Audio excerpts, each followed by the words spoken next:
Okay, here we go. So, y'all, why you been asking me, why Spain? Well,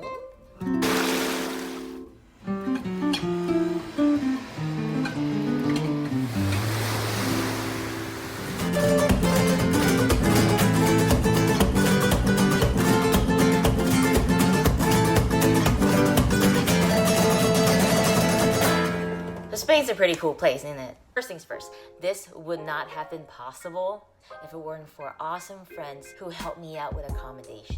So thank you, Lone Wolf, Oski, and Masi. I think what I was really looking for was environmental change and be in nature, access to the beach, a lot of vitamin D from sunshine, being able to walk out without having to put my mask on all the time.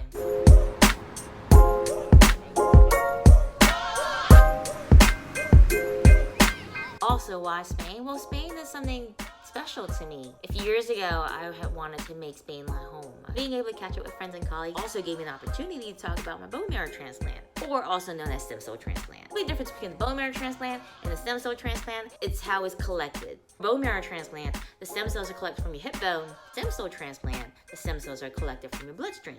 The most common procedure today, from your bloodstream, so no one really got to go under.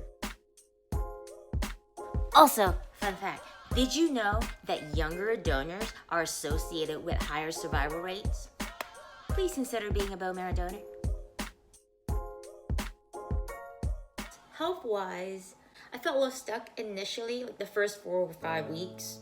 I was probably a little overexcited, doing a lot of walks, I was doing multiple things in the day. I was meeting new people, moving with new people. You know, whatever opportunities I had, I was doing it. My immune system took a little dip, just a little bit. I mean, luckily for me, it hasn't been anything majorly serious.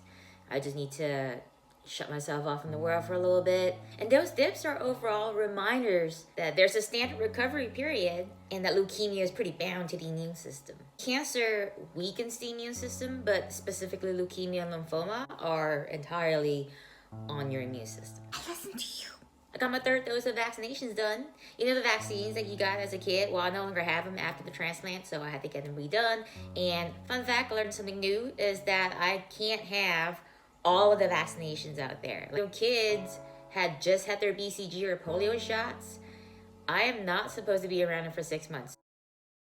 Before coming here, I had this thought in my mind that I'm gonna have so much time to work on myself, look for all these free courses online, to study psychology and sociology, Spanish online. However, I did not expect the environmental change to influence my thought. I guess being away from all the noise and distractions and tension in a major city, I was able to dive deeper into this. Oh, the biggest sex organ laying underneath all this hair. Yeah, I got my hair. So all those plans for enrichment didn't last too long, because the minute I felt like something was missing, something was lacking, there were things that I wasn't addressing, all that motivation went out the fucking window. Even to exercise. Dude, there was one morning, it took me 2 hours to leave the house. It took me 1 hour to put pants on. Actually, there were many days like that. During this low mood period, I was confused. I was lost. I was feeling things that I haven't felt, I guess, in a long time. I couldn't identify it, I couldn't pinpoint it. I know they are an accumulation of different things that contributed to how I felt. All these emotions from the past that never really got sorted, but you know, packed into a box, packed into another box, and packed into another box, and like hidden somewhere in your organs. Well, I want a Marie Kondo this shit. It ain't sparking no joy. I suppose everybody has their own way of processing things. For me, I feel an immediate charge of energy. So I'm home doing like push-ups and air squats and crunches and jumping jacks and burpees. Shit I don't really like doing, but I needed to disperse this energy. I tried reading a lot. One day I'm reading 5 different things, not even completing anything. I just needed a mental distraction. And when I was still in this funk, this thought came to me and I wondered, is this self-pity?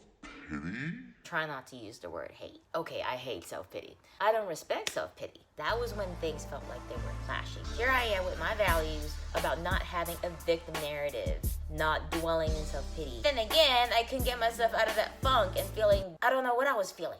So I had to snap myself out of it, not to invalidate how I feel. Despite how I felt, I didn't feel alone, which is something I'm so grateful for. I was able to confide in a confidant, and I spoke to my psychologist about it. Once I had processed the first filter in my mind, it is to release it. Second time I verbalized it, I felt less emotional surge. I was in the clearest state of mind, and having a conversation with my psychologist, it helped put things in better perspective. It's clearer to me what the underlying wounds were that were never treated. I mean, imagine that you cut yourself and you put a band-aid over it, but that wound never really heals. There might be some residue of parasites in there because you didn't clean it very well. And why didn't you clean it? Because if you put some shit on it, it really stings. But that's the shit that's gonna heal your wound. The perception of pain is only temporary. In this context, I wanna move the fuck on. I'm sick and tired of these old thoughts and old emotions linking up. Sick and tired of feeling shitty again. Despite how uncomfortable they were, despite how painful they were, how conflicting it felt, it was necessary. Now resources are freed up to rewire my thoughts, reprogram my brain, relay my foundation. Because now I feel a new sense of bravery to even daydream, to think about my future. If y'all had read and watched some of the old stuff, you would have caught me limiting myself. Being stuck in that, this might be my last talk. I might not even be here next year with y'all. I'm a different person now. A deeper understanding of what is important to me moving forward. Is it career? Is it friendship? Is it relationship? I feel happy about those visions.